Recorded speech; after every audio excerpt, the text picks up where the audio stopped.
Aqui mais uma vez, iniciando mais um episódio do nosso Direito Líquido Incerto Podcast, DLI Podcast. Eu, Sandro Moraes, aqui do meu lado, Alisson Capelari. Olá a todos. Hoje sem a presença do Sérgio, o Sérgio está distante, excepcionalmente não participa hoje, mas vai aquela saudação, um abraço para ele. E agradecendo aí o pessoal que está ouvindo, tivemos grande repercussão no nosso último episódio, o professor Gustavo Osna foi um índice alto de audiência. E hoje estamos aqui, a nossa convidada de hoje, nosso tema do podcast de hoje, faço questão aqui de deixar para o Alisson apresentar a nossa convidada. Oi, Sandro. Hoje eu vou fazer questão de quebrar o protocolo normal do nosso programa. E eu vou ter a honra de apresentar a nossa convidada de hoje como uma pessoa que eu admiro e gosto muito, há muito tempo ter contato com ela. É a professora Ruth Gauer. Professora Ruth Gauer, doutora em História Moderna e Contemporânea na Universidade de Coimbra, pós-doutora pela Universidade de Coimbra, diretora do curso de pós-graduação em Ciências Criminais da PUC. E, professora, é uma honra ter a senhora aqui abrilhantando o nosso programa, o nosso projeto. Muito obrigado por ter aceito. Bom, meninos, eu que agradeço o convite, digo que é sempre bom encontrar com os ex-alunos, os alunos, acho essa iniciativa ótima, porque cada vez mais a gente precisa ouvir as pessoas em veículos diferenciados e que aquilo que se faz aqui na PUC, tanto no programa de Direito como de Ciências Criminais, possa ser ouvido por muita gente. Então, eu parabenizo vocês, isso é ótimo. Espero poder contribuir com alguma coisa de interessante para que todo mundo possa, de certa forma, ouvir e abrir um debate, quem sabe, sobre essas questões que a gente vai conversar aqui hoje. Muito obrigada pelo convite. Eu, na condição de quem conhecia a professora Ruth só pelo nome aqui na casa, e na primeira conversa que a gente teve ali com o Alisson, disse, vamos falar com a professora Ruth e tal. Sentamos, conversamos 5 minutos, eu já vi, olha, vai ter muita coisa pra gente botar aqui no assunto, vai poder com certeza acrescentar muito para o nosso projeto. Bom, professora, o tema que foi sugerido, foi tratado entre vários temas que a gente levantou, que a gente vai tratar aqui no projeto, seria sobre interdisciplinariedade na pesquisa jurídica, na pós-graduação, no doutorado, mestrado, etc. O que a senhora teria para introduzir o tema para quem quisesse adentrar nessa área? Olha, Alisson, a questão da interdisciplinaridade é uma questão temática, porque interdisciplinaridade, ou a trans, ou a multidisciplinaridade, sempre se foca em temas de uma forma totalmente diferente do que a ciência moderna nos aconselha, quando circunscrevemos um objeto que seja muito bem circunscrito e se trata, na realidade, nunca de um tema, como é o caso da interdisciplinaridade, ou trans, ou multi. Mas no caso da interdisciplinaridade, que é o que nós fazemos aqui no programa de Ciências Criminais, há, na realidade, uma preocupação em discutir certas temáticas que vão muito além do direito penal e do processo penal, que são, na realidade, os dois campos de conhecimento que tratam do ilícito. Mas nós resolvemos discutir essa questão do ilícito para além da questão do direito penal e do processo penal, porque todo ilícito normalmente está vinculado a questões de violência. E como muitos autores já disseram, e eu compactuo com a maioria deles, essa questão da violência é uma questão estruturante, ela é uma questão humana. Nós não podemos pensar o humano descartado de uma concepção de violência. Como eu sou do campo da história, há muitos historiadores que dizem que a história não passa de descrições de atos de violência da humanidade, né? Eu diria que a história é muito mais que isso, mas que, sem dúvida nenhuma, há uma série de eventos históricos que estão circunscritos pela violência. Violência é essa que pode gerar outras violências ou pode gerar outras formas de condição da sociedade na qual essa violência está inserida, melhorando inclusive a condição social. Então eu diria que a violência não é um resto anacrônico de uma ordem bárbara em via de extinção. A violência é um elemento constitutivo. Eu estou trazendo esse tema da violência porque é o tema que circunscreve, na realidade, o programa de ciências criminais, que é trabalhado aqui sobre vários olhares, né? Então, os processualistas olham essa questão da violência via processo penal. Os penalistas olham essa questão da violência via direito penal, né? Os criminologistas olham desta forma. E é uma questão que perpassa todos esses campos de conhecimento. Inclusive, nós temos disciplinas que são do campo da medicina, como é o caso da psiquiatria, que vai tratar das questões da psiquiatria forense e não só, das questões dos grandes problemas psiquiátricos que levam as pessoas a cometerem ilícitos, né? Então, é uma temática ampla, que não pode ser olhada pelo olhar do especialista. Aqui são muitos especialistas olhando para o mesmo tema. E eles devem, ao olhar para o mesmo tema, subsidiar os alunos para que olhem para esse tema de vários lugares. Então, se a ciência moderna cresceu, se ampliou, porque se especializou, essa especialização nos ajuda hoje a olhar temas que não são especificamente da ciência moderna e que são muito mais amplos do que um objeto da ciência moderna. Mas sem a especialização nós não teríamos também avanço no conhecimento interdisciplinar. Professor, então, assim, essa visão complexa, multifocal, vamos dizer assim, dos fenômenos que são tratados pelos especialistas nas ciências criminais, na interdisciplinaridade que é retratada, ela, talvez para analisar esses fenômenos que acontecem, esses fenômenos sociais, como a senhora falou, a violência se retrata por várias formas, e é uma coisa inerente até aos fenômenos sociais. Essa interdisciplinaridade ela é necessária ela até para analisar muito das coisas que estão acontecendo hoje, seja no ramo do direito, seja no ramo da política, seja no ramo das relações nacionais e internacionais. Como é que a senhora vê isso daí? Esse cenário mudou de um tempo para cá? Teve uma evolução a respeito disso? Bom, se tu estás querendo focar a nossa fala aqui sobre como é que você pode ver os fenômenos sociais que ocorrem hoje no mundo da política, do direito, especificamente no Brasil, eu diria que é realmente, como tu disseste, né, um lugar de complexidade bastante ampliado. Para além disso, para além das nossas especificidades,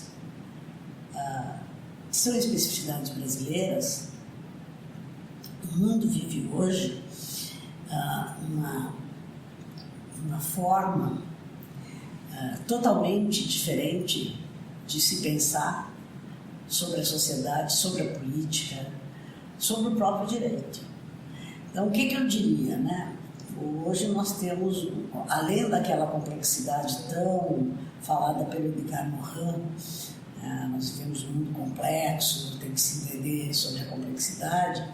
Nós vemos, além dessa complexidade, um momento muito trágico. A tragédia do momento, ela está muito presente em todos os campos sociais, em toda a ordem social, em todas as formas econômicas. Mas, muito particularmente, essa tragédia, ela atinge principalmente o mundo do ensino e da pesquisa. Não tem ninguém no mundo de hoje que tem, na realidade, condições de dizer quais seriam as habilidades que os nossos alunos terão que ter daqui a 20 anos. porque nós não sabemos quais serão essas habilidades. É a primeira vez na história que não se sabe como formar uma geração, porque não sabemos como essa geração vai atuar daqui a 20 anos. O que será exigido dessa geração. Isso é trágico. Isso é trágico porque praticamente nós temos uma ruptura muito significativa de toda uma tradição que é do mundo civilizado, que a geração presente educa a geração que vai assumir o mundo depois que essa geração do presente se foi. Isso significa dizer que nós não temos mais aquela visão que foi criada com tanto esforço no mundo do iluminismo, que é a visão do projeto, do progresso, da prospecção. Isso nós não podemos dizer que vai ocorrer, porque nós não sabemos o que vai ocorrer. Nós estamos vivendo um mundo com uma transformação tecnológica que implica uma condição de compreensão fundamentalmente de inteligência artificial, que nós não sabemos como essa inteligência artificial vai, na realidade, atuar sobre a sociedade. Há vários escritores, inclusive um israelense, que agora me foge o nome, que deu uma entrevista há pouco tempo. O Yuval Harari? Ele tem um livro, 21 lições para o século XXI. Para o século XXI. Nesse livro, que foi traduzido para 50 idiomas, né? Eu não comprei o livro, vou ter que comprar. Eu li um artigo uma vez. Tem uma versão em PDF, posso lhe encaminhar. Por favor, me encaminhe mesmo. Porque eu não li, mas esse autor, né? Sim. Mas muitos outros autores, olha, os antropólogos, por exemplo, como Michel Montessori e outros, né? Já falavam sobre a crise do individualismo, por exemplo, que é uma das questões fundamentais para a compreensão do direito. O que será do direito sem individualismo? Veja bem, sem indivíduo não há direito. O direito moderno só existe porque existe o indivíduo. O indivíduo enquanto indivíduo corpo e o Estado enquanto indivíduo. Porque os Estados nacionais são indivíduos, né? De direitos, né? Então, vejam bem, se isso, na realidade, essas inovações vão, na realidade, movimentar transformações nesse campo de saber, que é o campo do individualismo,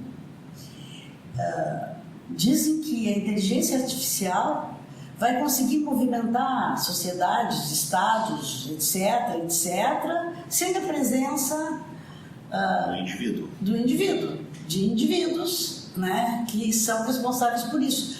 Isso significa dizer que nós deveríamos pensar em coisas que são, para nós, trágicas. Como é que nós vamos pensar, por exemplo, um Estado Nacional sem Forças Armadas? Vai ser possível? As Forças Armadas constituídas de drones e robôs. Sim. Mas terá que ter alguns indivíduos atrás que movimentam essa inteligência artificial. É saber como é que vai se construir conhecimento e como é que essa sociedade vai se formatar, porque na realidade é uma forma diferente do que nós sabemos, para enfrentar esse mundo que está aí. Então, o que eu diria, né? Interessante, os antropólogos, quando falam sobre essas questões, a gente sempre acha que eles estão um pouco além daquilo que a gente pode pensar, né? O Lévi-Strauss, por exemplo, na década de 50, foi 50, foi 60, mas é século passado, um pouco além da metade da primeira metade do século passado, ele deu uma entrevista num livro que se chama De Perto e de Longe, e ele dizia nesse livro que a grande preocupação que ele tinha é que a sociedade ocidental estava ficando extremamente igual e que essa igualdade seria um problema gigantesco para a humanidade. Por que ele dizia isso? Porque os antropólogos, ao contrário dos juristas, trabalham com a diferença, enquanto o mundo do direito trabalha com a igualdade. E o que ele está dizendo? Essa igualdade vai ser muito perversa e vai transformar esse mundo em coisas que nós, da antropologia, estamos muito preocupados, porque nós não sabemos quem é o humano se não tivermos a diferença. Porque o que nos constitui é a diferença. Assim como se a violência é um elemento constitutivo, a própria diferença é um elemento constitutivo. que nós somos tão diferentes, né? Ele dizia isso. E uma vez ele vai trabalhar, depois de 50 anos quase, com essas questões, por exemplo, é outro antropólogo da escola francesa, tal como a do Lévi-Strauss, ele vai trabalhar, na realidade, no sentido de dizer, não vivemos mais um mundo de classes, e nem um mundo dos indivíduos, nós vivemos uma retribalização do mundo. E nessa retribalização do mundo, ele vai dizer que o indivíduo tem pouca importância.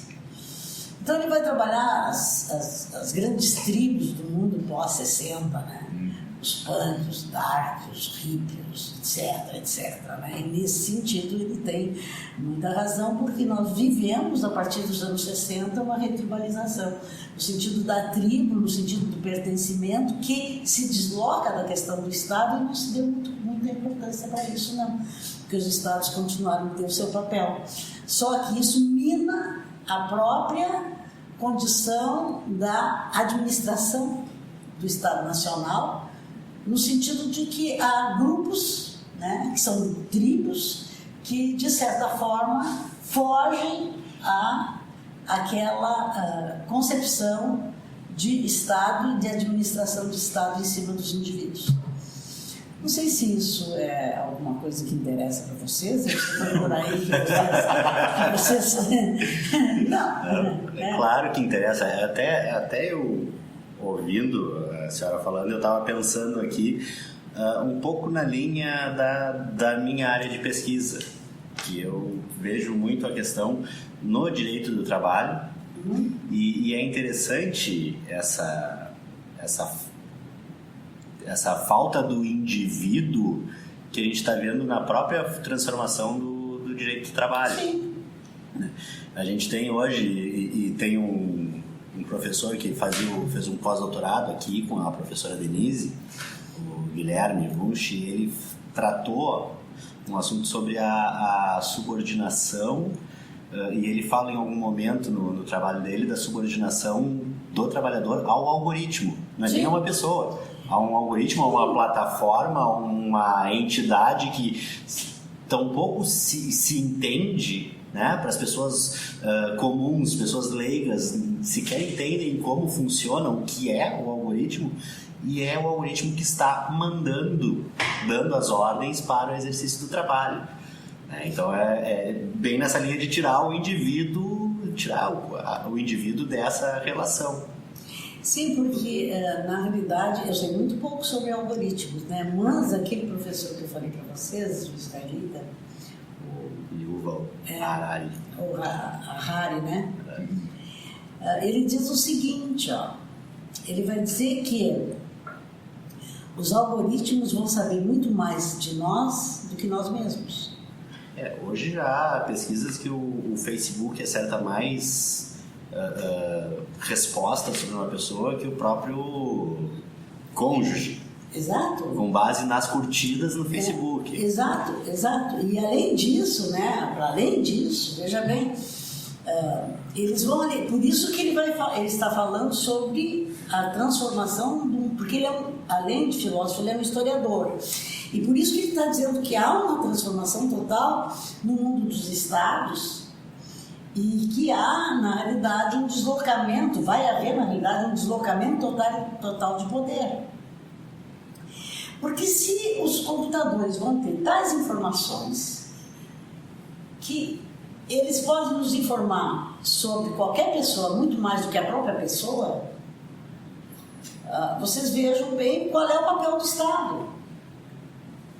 Qual é o papel da legislação trabalhista? Qual é o papel do próprio empresário, que ao admitir algum funcionário, ele tem toda a informação possível e inimaginável de que funcionário ele está contratando.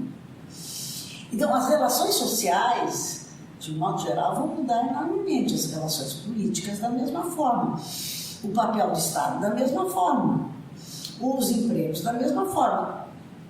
E automaticamente a legislação trabalhista já vem atendendo às transformações que o mundo está a exigir.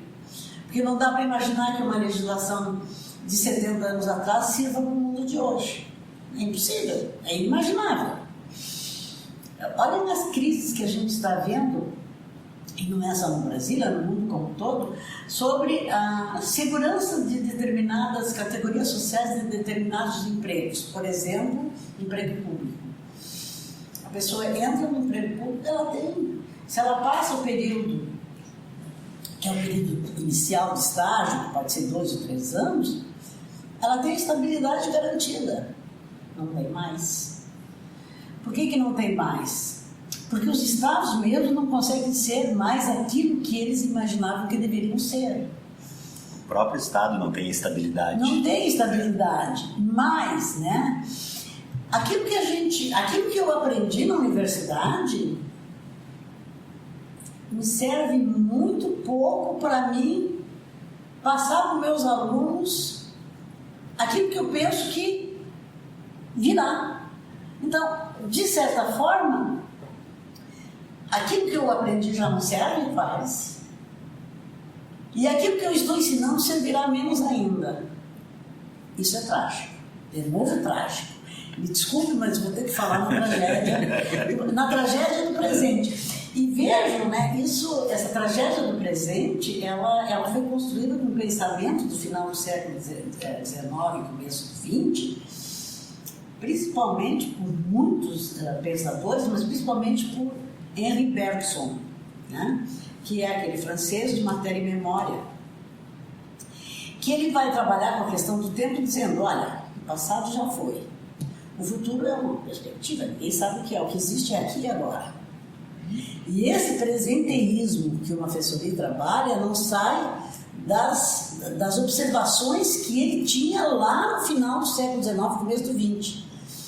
Então são os grandes pensadores daquela época e grandes intelectuais, como é o caso de Freud, né? E grandes cientistas, como é o caso do Einstein, e grandes filósofos, como é o caso do Bergson e outros, que vão, no final do XIX, começo do XX, dizer que o mundo do XX seria diferente, e foi.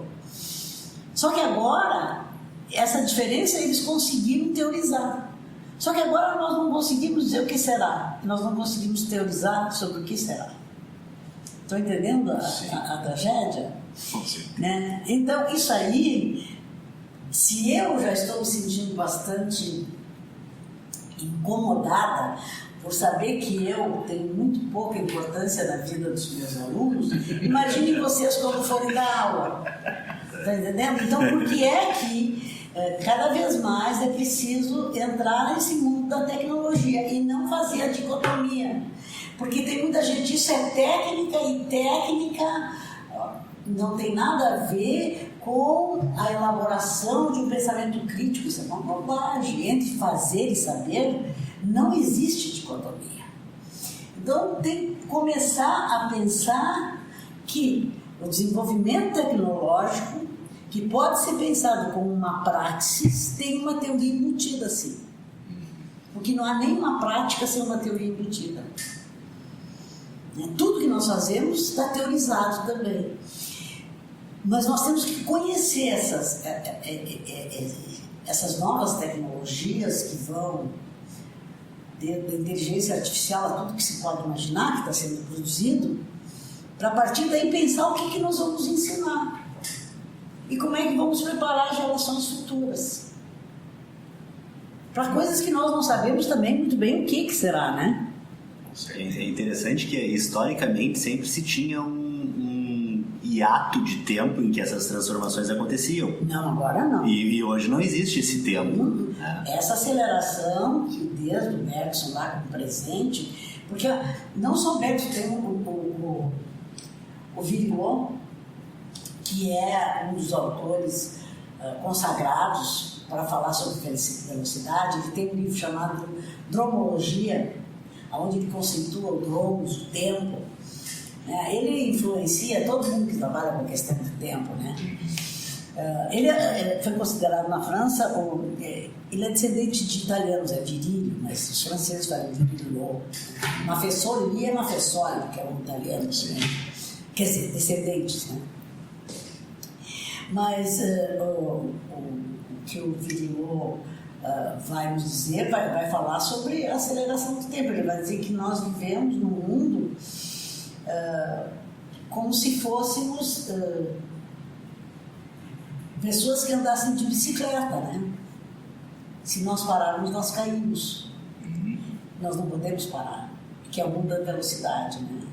Então, essa metáfora da bicicleta, a metáfora de que se nós pararmos, nós caímos, é uma metáfora que serve para dizer de como nós vivemos o tempo hoje, que é o tempo da aceleração.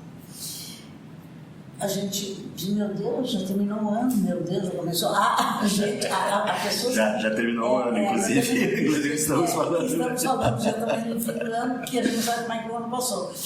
Mas o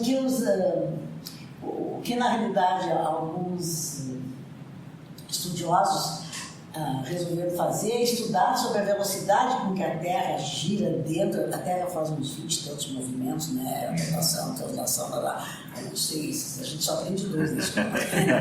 Então, assim, que essa velocidade está muito maior, por isso que nós não... Mas não é nada disso, não é cósmico, é do homem, é o tempo humano, é o nosso tempo, que é o tempo que nós estamos, na realidade, vivendo, que é o tempo do relógio, que é um tempo que foi projetado em cima das novas tecnologias. Essas tecnologias, a gente clica o computador, demora um pouquinho. Como é que está demorando? Como é que está demorando, né? Então, isso nos faz viver nessa velocidade. E nessa velocidade, o próprio Virilo vai dizer, ela é um moinho satânico, porque ela destrói toda e qualquer possibilidade de pensar na tradição. Por isso que nós estamos esvaziando todo o passado, pensando nas novas tecnologias como se elas fossem fazer tudo e não tendo perspectiva do que será esse futuro com essas tecnologias, sabendo só que vamos ter desempregos, que o direito vai ter que se sacudir bastante e começar a se repensar de como é que ele vai atuar nesse novo mundo que está sendo construído. Né? Daí, quando tu trouxeste o exemplo do direito do trabalho, que direito do trabalho será esse se o trabalho será feito em casa? Se o trabalho não será mais o chão de fábrica? Uma das grandes questões que se coloca hoje justamente tu não ter mais o limite temporal, a divisão temporal do trabalho. Não. De que tu diz, olha, eu começo a trabalhar às 8, termino às 12, volto às 13 e trabalho até às 17. Não existe mais isso. Eu terminei o trabalho às 17, vou para casa. Não, tu tá com o celular. Vou ter que avisar pro meu patrão isso daí.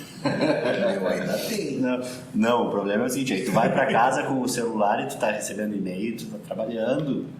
Não, desde que inventaram o telefone, as pessoas não tiveram mais esse distanciamento, porque há muitos, antes do celular existir, as pessoas tinham telefone em casa, tocavam o telefone, mas eu acabei de sair do trabalho e o telefone está tocando.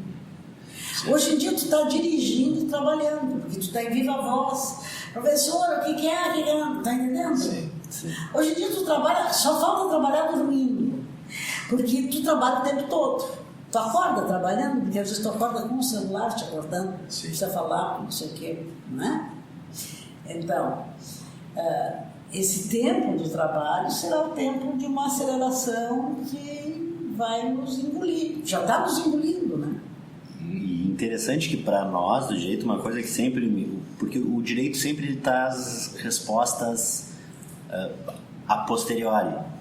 Sim, ele é levado a responder, porque a sociedade muda e pressiona a mudança. E o direito, então, tem essa tradição e ele, naturalmente, ele já é atrasado em relação à mudança social. A mudança social acontece primeiro e aí o direito vai... Sim, mas o direito é uma ciência social aplicada. Se é uma ciência social aplicada, ele tem que construir coisas para aplicar na sociedade que está aí. Então, ele é pressionado pela própria sociedade para construir coisas para aplicar. E essa velocidade acaba dificultando enormemente, principalmente para quem aprendeu direito ainda no século passado, né?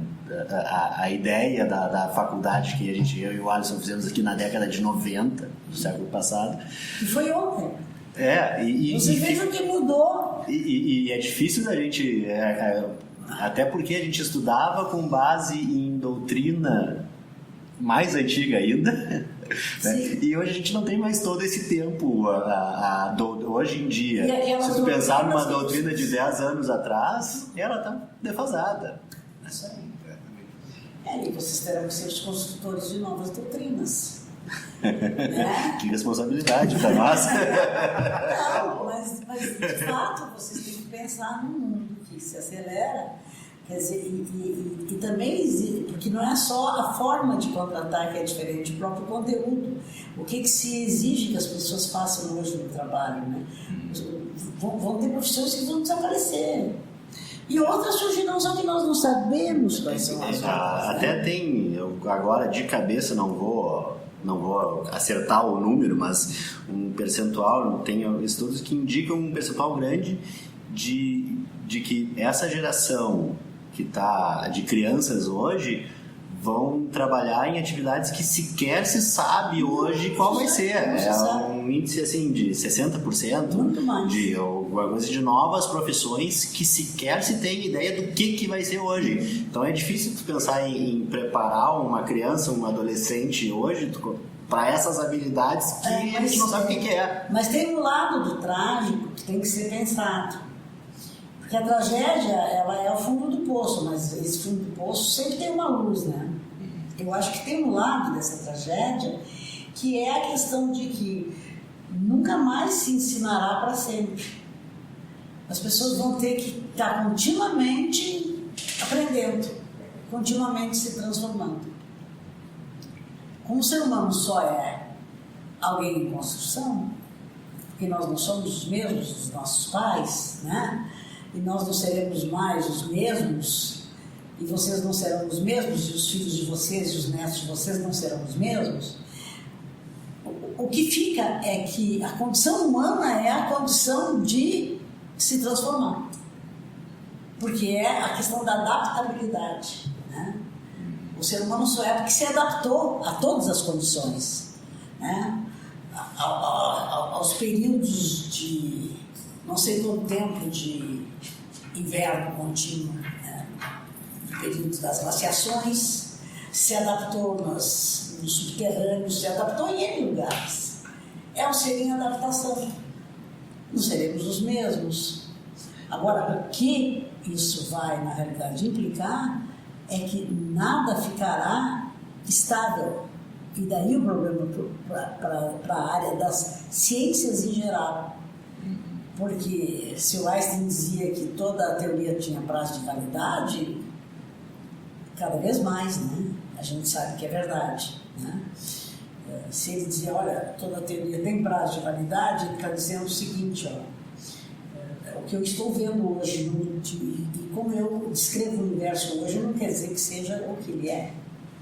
Né? Porque do lugar que eu estou, e na velocidade que eu vejo alguma coisa. Agora, se eu mudar de lugar, mudar de velocidade, são outras coisas que eu estou vendo, embora olhando para o mesmo lugar.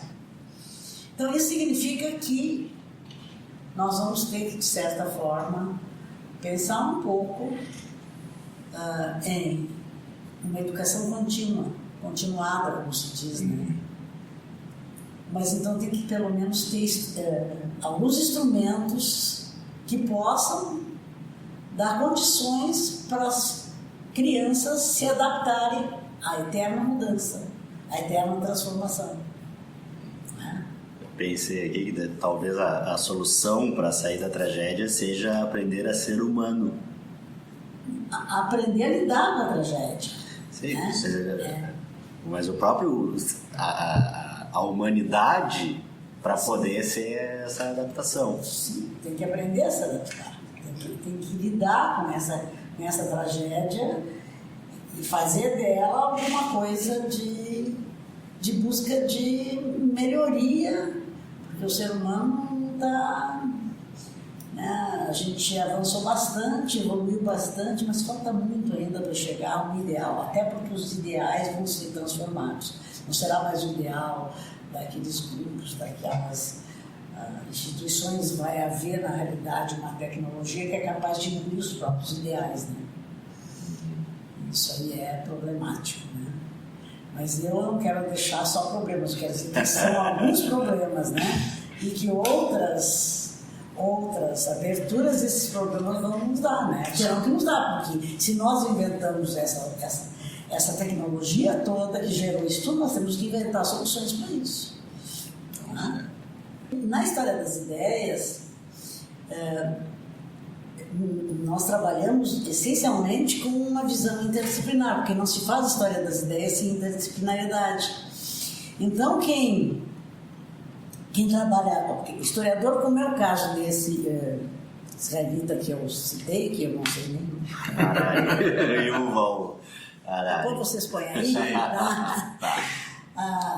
Ele trabalha também com história das ideias. E o fantástico da história das ideias é que a gente trabalha, por exemplo, séculos, né? Pega o século XVII, quais são as ideias do século XVII? Aí tu entra exatamente na construção da ciência do século XVII, como é que foi feita, etc, mas tu vai trabalhar todos os campos de ideias. Tu vai pegar desde a matemática, da física, da filosofia, da astronomia, tudo. Porque essas ideias constroem uma sociedade. Essas ideias constroem o ensino. Essas ideias fazem com que, por exemplo, no século XVIII, se fizesse uma reforma de ensino que se colocasse a seriação, primeiro ano, segundo ano, terceiro ano, que não existia nas universidades. Essas ideias que introduzem o tempo para a formação. Porque uma vez os alunos de 12 anos entravam na universidade e ficavam estudando a escolástica. Mais 5, 6 anos lá, mesmo escolástica, lendo livros diferentes e às vezes os mesmos de outra forma, etc. Né? Não tinha assim idade mínima, nem idade máxima. Não tinha a seriação primeiro, segundo, terceiro. Isso é fruto, esse primeiro, segundo, terceiro, quarto, quinto, sexto ano, mesmo na formação básica, isso é fruto do pensar um tempo, e um tempo que se sucede em espaços diferenciados, com épocas diferenciadas e com pensamentos diferenciados. Então, o historiador da história das ideias diz que há ideias que são só pensamentos, mas que há ideias que nós também acreditamos. Como, por exemplo, a liberdade é uma ideia que nós acreditamos, como, por exemplo, o direito é uma ideia que nós acreditamos. Essas ideias que nós acreditamos são as ideias que constroem a sociedade e, a exemplo, a sociedade ocidental foi construída com essas ideias do século XVIII, construídas no século XVIII, XVII, aplicadas nas universidades de ensino no século XVIII e desenvolvidas até os nossos dias. Vocês entram na universidade, fazem um vestibular, saem da universidade, fazem uma seriação, vai para uma pós-graduação. Essa concepção é uma concepção de temporalidade e que, nesta temporalidade, se projeta o futuro e se projeta o progresso. Isso fez o mundo fazer o que fez a chegar à tecnologia. Né? Aqui no Brasil, se nós vamos trazer essas ideias para cá, nós vamos ver que a construção do pensamento, das ideias que fazem com que essa colônia portuguesa se transforme no Estado Nacional, ela foi construída com o pensamento dos juristas que foram formados na Universidade de Coimbra. Ao contrário da Espanha, que tinha nas suas colônias, nos vice-reinos aqui, né, universidades, os portugueses só tinham uma universidade. Eles sempre trataram essa coisa de forma unitária, eles acreditavam no pensamento único. Formando a elite naquele pensamento, eles teriam sempre um pensamento único administrando as suas colônias do seu país. Né? Então, quando a família real vem para cá, traz com ela os juristas formados em Coimbra, e não só juristas, porque na época também eles formaram os filósofos, etc, mas traz também, e encontra aqui também, um número gigantesco de brasileiros formados lá. Esses brasileiros formados lá se formaram desde 1575, o primeiro que foi para lá foi em 1575. E eles formaram gente lá até a independência. Mas diminuiu um pouco o número de pessoas na época da invasão napoleônica. Aí diminuiu bastante, veio a família real para cá, mas quando o Brasil se torna independente, a construção do Estado é feita, e os primeiros cursos aqui no Brasil são feitos pelos egressos de Coimbra na área do direito. Então, Aqui no Brasil nasce o curso de Direito antes do que nasce em qualquer país da Europa, né? Porque direito não existia cânones e leis. E aqui os que fizeram cânones e os que fizeram leis juntaram e criaram um curso de Direito. Esse curso de Direito é um curso que foi criado em São Paulo, no Largo de São Francisco e no Recife. São os primeiros cursos. Mas isso tudo no pensamento moderno. Isso foi construído no 19, andou pelo 19 todo, pelo 20 todo. E agora, está cada vez mais, a gente está tendo notícias que os programas, né, das universidades, os cursos das universidades de Direito estão sofrendo alterações nos seus currículos, né? Por que estão sofrendo alterações nos seus currículos? Porque o direito é um dos termômetros da mudança. A sociedade está mudando, está pressionando e os cursos começam a ter alterações de currículo para ver se atende uma demanda de algo que está acontecendo que eles não sabem muito bem o que está acontecendo. Entendeu? Se a gente pegar a estrutura curricular do nosso curso de graduação, né? E pegar hoje, olha só a diferença, não só na carga horária que era dada para cada disciplina, mas até nas diferentes disciplinas que são dadas dentro da programação de cada uma. E o número também, gente, de disciplinas e a quantidade. Quando eu estudei,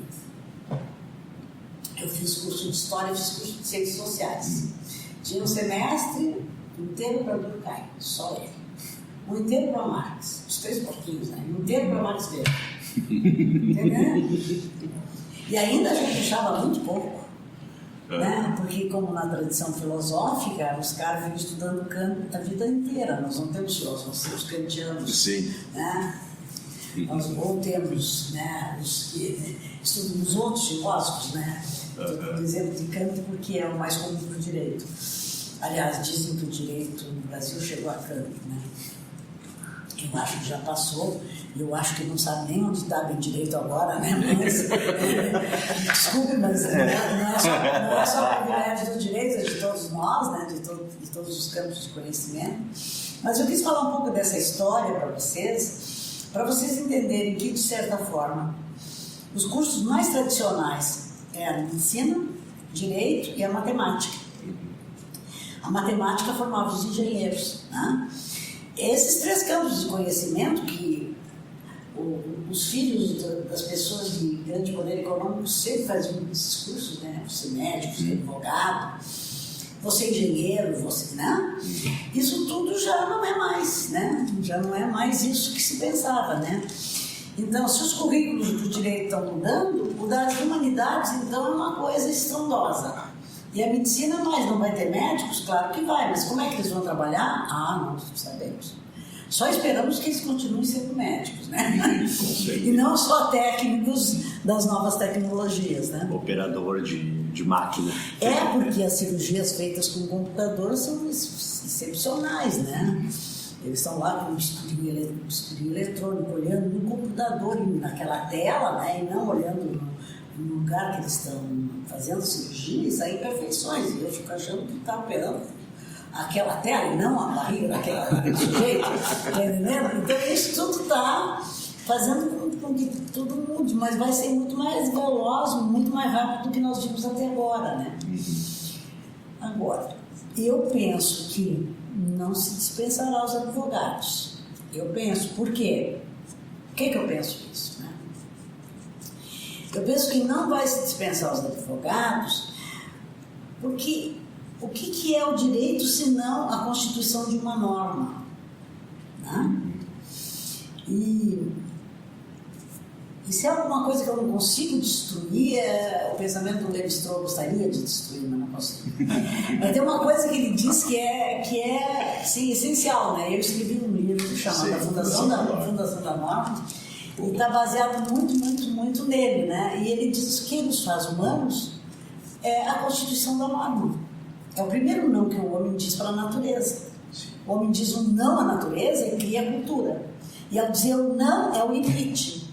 E esse limite é que vai dar toda a forma de constituição da sociedade. É o limite. Como é que nós vivemos aqui? Nós temos um limite. Esse limite é a norma que nos impõe determinados comportamentos. Mas eles ele vai trabalhar numa lista paralela ao Freud, né? O Freud vai dizer que é o tabu do incesto, que é o que constitui, ele vai dizer que é o não à natureza. O que é o não à natureza? Que essas mulheres não procriam com aqueles homens. Então, são as estruturas elementares de parentesco que constituem a sociedade. Tá? Elas são mutáveis, são variáveis, mas a questão da paternidade, da maternidade são as mesmas. Tá? Então, se é o que nos constitui, eu só espero que nós continuemos a ser humanos, né? Sim, com certeza. Bom, professor, então, já finalizando aqui a nossa conversa. Aqui, né? Porque a conversa vai seguir lá fora. Essa conversa aqui, a gente podia fazer 3 horas, 4 horas. Tá ótimo, a conversa tá ótima. Em vez de fazer um semestre do Durkheim, fazer um semestre só de Rutgauer. Não digo isso. Professor, eu anotei aqui durante a nossa conversa várias referências que foram feitas. A pergunta que eu faço é aquela, antes de todo fim do nosso episódio, dos nossos episódios, para ver se tinha alguma obra, alguma indicação de biografia. Olha, foi citado mais de 10 aí. A gente vai compilar depois. Isso, a gente vai compilar e vamos botar. Então, assim. Tem os meus livros, são os que eu fiz em conjunto com outros. Um que eu escrevi, inclusive, para o Giovanni Gabriel, que seria bem interessante. Eu tenho 23 livros aí, vocês escolhem, né? Dá uma pesquisadinha, bota no Google ali, Rutgauer, vai ter uma lista grande para podemos escolher. Tem um monte de coisa, né? Então, assim, em vez de perguntar a obra, eu quero fazer uma última perguntinha rapidinho. Qual que é, assim, não vou dizer o conselho, mas com que cabeça tem que entrar um aluno, um acadêmico que queira entrar hoje numa pós-graduação, num mestrado, doutorado? Como é que ele tem que estar preparado para encarar esse desafio de achar que vai entrar? Se preparar para uma coisa que ele não sabe o que é. Ele não sabe o que é, que ele acha que é direito, vai fazer, não. Fez uma graduação, tá dizendo, agora vou entrar na pós, vou entrar no mestrado, no doutorado, e acha que é isso, e daqui a pouco é uma coisa completamente diferente. O que ele tem, assim, para onde tem que direcionar a cabeça dele? O que ele não pode fazer, o que ele pode fazer? Como é que eu acho que sim, ele pode fazer tudo o que ele quiser, mas o mais importante que ele pense, que ele tenha presente, é que ele vai ter... Quem faz estrito senso, mestrado, doutorado, é porque quer ser professor, quer ser pesquisador. Sim. Bom, para ser pesquisador é uma coisa muito boa, porque tu tem um mundo inteiro na tua frente para pesquisar, está tudo mudando. Agora, para ti ser professor, como é que tu vai dizer que está tudo aquilo mudando e ainda tu tem uma base curricular para dar conta? Então tu tem que, assim, saber dosar que tu vai passar para os teus alunos aquilo que é essencial, que não vai demorar tanto tempo para passar como tu pensava, que tu vai trabalhar com eles na aceleração, que vai ter que ser nesse tempo, que é o tempo acelerado, e vai deixar espaço, e ele tem que entrar com essa cabeça para ele mesmo ir buscar caminhos. Porque são tantos os caminhos, e tão diferentes, e tão complexos, que um professor sozinho não dá conta, os alunos têm que ajudar. Olha, professor, a senhora deu isso, mas eu vi esse assunto aqui, será que cabe? Está entendendo? Então, ele vai estar se preparando para ser um mestre, um doutor, ao mesmo tempo que ele vai estar se preparando para ser um professor, um pesquisador, que vai passar a informação da questão. A complexidade está aí, a mudança está acontecendo e eu tenho que me adaptar. Uma das questões mais importantes das novas tecnologias, que eu li agora, não me lembro onde, não me pergunte, mas eu juro que eu li, é que o que essas novas tecnologias não vão dispensar é a colaboração. É o mundo da colaboração. Por isso que aqueles pequenos projetos de alunos, sei lá, que não precisa nem ser mestrado, doutorado, que pode ser alunos lá, de fazendo experiências, experimentações, possam ser utilizados em cooperação de outros projetos. É o mundo da cooperação. Porque para enfrentar tal complexidade, tem que haver cooperação. Esse mundo da fragmentação, de cada um por si, do indivíduo, não vai dar mais. Então, transformação, mudança, portanto, e cooperação. Eu acho que seriam esses os recados mais importantes. Ótimo. Terminamos com um pouco mais de um pouco mais de alento depois de tanta tragédia no meio. Professora Ruth, né? Com certeza. Muito obrigado. Olha, eu agradeço, um prazer. A conversa. Conte comigo, a gente conversa outras coisas, outras. Não, olha, tendo tempo, a senhora já está convidada para mais 30 episódios. Tá certo. Obrigado. Muito obrigado. Beijo. Valeu. Tchau. Reunião.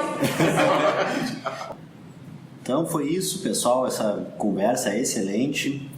Valeu, Alisson. Voltamos na próxima edição. A gente não falou aqui, mas dê lá uma olhada no @DLI Podcast no Twitter, nossa rede social oficial. A Alisson bateu uma foto aqui, o Sérgio não está aí para fazer isso, o Alisson bateu a foto, vai estar lá postada. E até a próxima, pessoal. Até a próxima.